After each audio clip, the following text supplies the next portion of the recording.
First ever factory outlet Mukunda jewelleries KBHP Somajiguda Suchitra Hanamkonda Kothapet Chandanagar Khammam. నమస్తే రమగారు. నమస్తే జయ. రమగారు, ఒడిబియ్యం కొన్ని ప్రాంతాల్లో ఒడిబియ్యం అనే పేరుతోనే జరుగుతుంది కార్యక్రమం. మనం తెలంగాణలో ఎక్కువగా చూస్తాం, మరి మిగతా ఏ ప్రాంతాల్లో ఉందో నాకైతే అంత ఐడియా లేదు. అసలు ఈ ఒడిబియ్యం కాన్సెప్ట్ ఏంటి, ఎందుకు చేస్తారు? ఇది గౌరీ ఆరాధన అని చెప్పాలి. ఓకే. ఇది ఇప్పుడు తెలంగాణ ప్రాంతంలో మనం చూసేది ఏంటంటే పెళ్ళైన ఆడపిల్లలకి పుట్టింటి వాళ్ళు ఒడిబియ్యం పోస్తారు, పుట్టింటికి వెళ్ళి పోయించుకుంటారు. తర్వాత అత్తారింట్లో ఆ ఒడిబియ్యాన్ని వండుతారు. ఇక్కడ బాగా నియమంగా జరుగుతుంది తెలంగాణలో. అవునవును, విరివిగా. మళ్ళీ దేవాలయాల్లో అమ్మవారికి ఒడిబియ్యం పోసే విధానం కూడా ఉంటుంది. ఏదైనా శుభకార్యం ఉంటే అమ్మవారికి ఒడిబియ్యం పోస్తారు, చీరా సారా తీసుకెళ్ళి ఇస్తారు, ఆడపిల్లల్ని గౌరవించడం. అయితే దీనికి కొన్ని చోట్ల పెళ్లిళ్ళల్లో ఒడికట్టు బియ్యం అని కడతారు. అవును, ఒడిగంటి బియ్యం తెలుసా? అవునండి, ఈ ఒడిగంటి బియ్యం కట్టడం ఏమిటి, పెళ్లిలో కట్టిస్తే అది అత్తారింటికి వెళ్ళాక విప్పి ఆ ఒడిగంటి బియ్యం తోటి పాయసం చెంగులో కడతారు. తెల్ల చీరకి చెంగులో కడతారు. చెంగులో కట్టే విధానం ఒకటైతే, ఇంకొక చీరలో కట్టి దాన్ని నడుముకి కడతారు. ఓకే, నడుముకి కడితే ఆ ఒడిగంటి బియ్యం ఇట్లా పట్టుకుంటారు. అవును, ఈ కట్టిన చీరకి చెంగుకి కాదు, ఇంకొక చీరలో పోసి కడతారు, లేదా ఉత్తరీయంలో పెద్ద ఉత్తరీయంలో కూడా కడతారు, పోసేసి నడువుకి బిగించి కడతారు. అవును, ఇక నువ్వు నడుము బిగించాలని చెప్పడం కోసం. అత్తారింటికి వెళ్ళాక ఆ ఒడిగంటి బియ్యాన్ని వండుతారు, కొన్ని ఇళ్లలో పాయసం చేస్తారు. ఒకటి, కొంతమంది ఇప్పుడు బియ్యాన్ని దేంట్లో పోసి పైన పెడతారు, పుచ్చిపోతాయి బియ్యం. అవును, అలాగే సంసారం అలాగే, అందులో రకరకాలు పుడతాయి కదా జీవులు, అలా రకరకాలుగా పరిఢ వెళ్ళాలని కొందరిళ్లలో చెంబులో పోసి పైన పెడతారు. సూపర్. అవి పూర్తిగా పాడైనాక ఏ మట్టిలోనో కలుపుతారు. కొన్ని చోట్ల ఇది కూడా కనపడుతుంది. పాయసం వండే వాళ్ళు ఉండరు అందరూ. ఇప్పుడు ఈ ఒడి బియ్యమే ఒడిగంటి బియ్యం కదా. అవును. అయితే కొన్ని ప్రాంతాల్లో ఏమిటి, ఆడపిల్లలకి కడుపు చలవని ఏటా చలిమిడి పెడతారు, బియ్యంతో చేసిందే కదా. మామూలుగా మనిషి శరీరంలో షట్చక్రాలు ఉంటాయి. నాభి దగ్గర ఉండే చక్రాన్ని మణిపుర చక్రం అంటారు. ఈ నాభి దగ్గర మన ఒడి ఎక్కడ ఉంటుంది, రక్షించే స్థానం అన్నమాట అది. ఈ ఒడిలో ఇలా బియ్యం పోయటం వల్ల ఏంటంటే, ఈ ఒడి మధ్యలో, ఈ మణిపూర చక్రంలో మధ్యలో ఒడియాణ పీఠం ఉందని అంటారు. అంటే అమ్మవారు ఒక చిత్రమైన శక్తితోటి, అంటే చాలా పనులు చేయగలిగే శక్తి. ఇప్పుడు లక్ష్మీదేవి డబ్బిస్తుంది, సరస్వతీదేవి జ్ఞానం ఇస్తుంది, గౌరీదేవి ఐదోతనాన్ని ఇస్తుంది. జ్ఞానాన్ని, సంపదని, ఐదోతనాన్ని ఇచ్చేటువంటి ప్రచండమైన శక్తి స్వరూపం ఒకటి ఈ మణిపుర చక్రపు మధ్య భాగంలో ఉంటుంది. ఓకే. ఆమెని అర్చించటం, ఏ పిల్లకైతే ఒడిలో ఇది పెడుతున్నామో వాళ్ళకి ఇట్లాంటి సమస్తమైన శక్తులు ఉండాలని తమ ఇంట్లో పుట్టిన ఆడపిల్ల ఇంకో ఇంటికి వెళ్ళి అక్కడ కూడా అన్ని రకాల శక్తులతోటి చక్కగా ఉండాలని కోరుకుంటూ ఒడిలో పోస్తారు. ఇవి చేతిలో పెట్టకుండా ఒడిలో పోయిస్తారు. అందుకే ఒడిబియ్యం అన్న పేరు. మనం ఆ ఒడి పదం ఎందుకు వచ్చిందంటే, ఇక్కడ వడ్డాణం అంటావా, వడ్డాణం అంటే ఏమిటి, ఈ పొట్టకి నడుం చుట్టూతా కట్టుకునే సాధనం కదా. ఆ ప్రాంతం పేరే అది, ఒడియాణం దాని పేరు.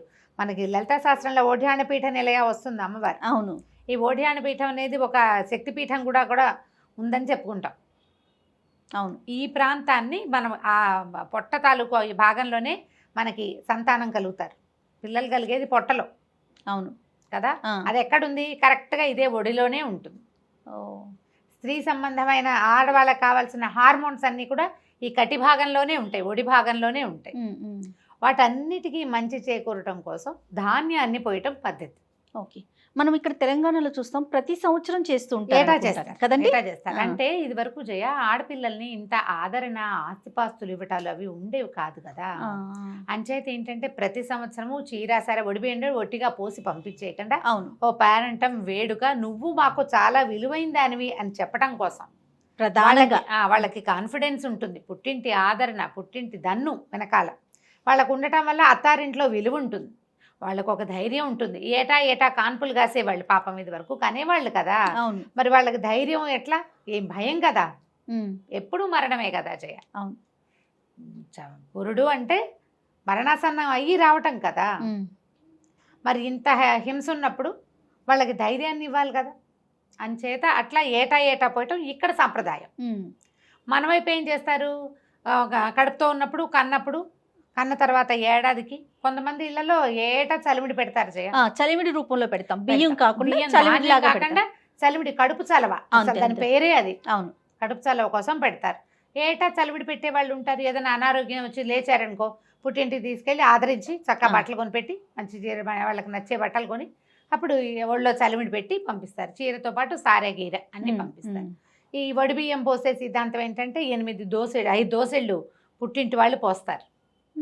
ఈ 5 దోసెళ్ళు ఒక్క తల్లే కాకుండా ఒక 4-5 ముత్తైదులు కలిసి పోస్తే వాళ్ళందరి సౌభాగ్యపు అంశ అమ్మాయికి లభిస్తుంది, ఆశీర్వచనం కోసం. అంతే. అమ్మాయి 5 పీడికిళ్ళు మళ్ళీ వెనక్కి వేస్తారు. ఓకే. మా ఫ్రెండ్స్లో చాలా మంది ఒడిబియ్యం వండాను రండి అని పిలుస్తుంటారు.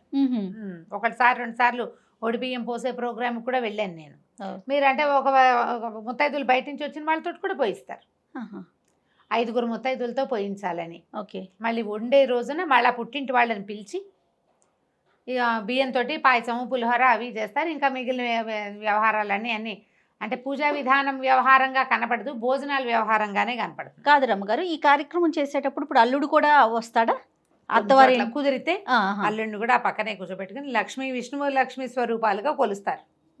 కూతుర్ని అల్లుడిని మహాలక్ష్మి స్వరూపంగా భావించి అమ్మవారికి ఇవి ఇస్తున్నట్టుగా, ఆ గర్భస్థానంలో ఉన్న గౌరిని అర్చిస్తున్నట్టుగా, పక్కన ఉన్న అల్లుడు విష్ణుమూర్తిగా, లేకపోతే ఆవిడ పార్వతీదేవి అతను పరమేశ్వరుడుగా. కానీ ఎంత అద్భుతమైన ఆచారాలు కదా ఆచారం. మరి అంటే వాళ్ళని ఆదరించడము, మీరు మాకు ఇంపార్టెంట్ అని సత్సంబంధాలు ఉంచుకోవటం, ఇటు కుటుంబం అటు కుటుంబం కూడా కదా. ఇప్పుడు మరి ఫారిన్ కంట్రీస్ లో ఉన్న వాళ్ళు కూడా ఒడిబియ్యం పోయించుకోవాలి, 3 ఏళ్ళు అయిపోయింది అని అదొక సిద్ధాంతంగా వస్తారు. ఒడిబియ్యం పోయిపోతే మీ వాళ్ళు ఒడిబియ్యం పోయలేదు అని పోట్లాట కూడా దిగుతారు. అవును, అది కూడా ఉంటుంది. ఇది ఇందులో ఉన్న ఇంపార్టెన్స్ ఏంటంటే ప్రధానమైంది ఒకరినొకరు ఆదరించుకోవటం, కాన్ఫిడెన్స్ పెంచటమే, అంతే. సత్సంబంధాలు నెలకొనేలాగా చేయటమే. ఈ ఒళ్ళో పోసాక ఇది అమ్మవారిని ఎక్కడో అర్చించట్లేదు కదా మనం. అంతర్ముఖ సమారాధ్య అమ్మవారి చెప్తాం, అంతర్ముఖ సమారాధ్య బహిర్ముఖ సుదుర్లభాన్. నువ్వు లోపలికి వెళ్ళి నువ్వు ఎంతైనా ఆరాధించవచ్చు. బయట చూడాలంటే ఆ స్వరూపం నీకు కనపడదు, లోపల ఉంటుంది. ఈ షట్చక్రాలలోనూ అమ్మవారు ఉంటుందని, ఈ చక్రార్చన ఈ రకంగా కూడా చేయొచ్చని పాఠక జనం కూడా చేస్తారు. ఇప్పుడు ఈ షట్చక్రాలు అవి ఎవరికి తెలుస్తాయి? అవును, ఎవరో చదువుకున్న వాళ్ళు, ఆ యోగంలో ఉండేవాళ్ళు, ఆ కుండలిని యోగమో ఇంకోటో అదే అలాంటివేవో చేసేవాళ్ళు, వారికి మాత్రం వాళ్ళకి తెలుస్తుంది. సామాన్య జనం పాఠక జనం ఎలా తెలుసుకుంటారు? ఇలా తెలుసుకోవాలి, ఇలా అర్చించాలి.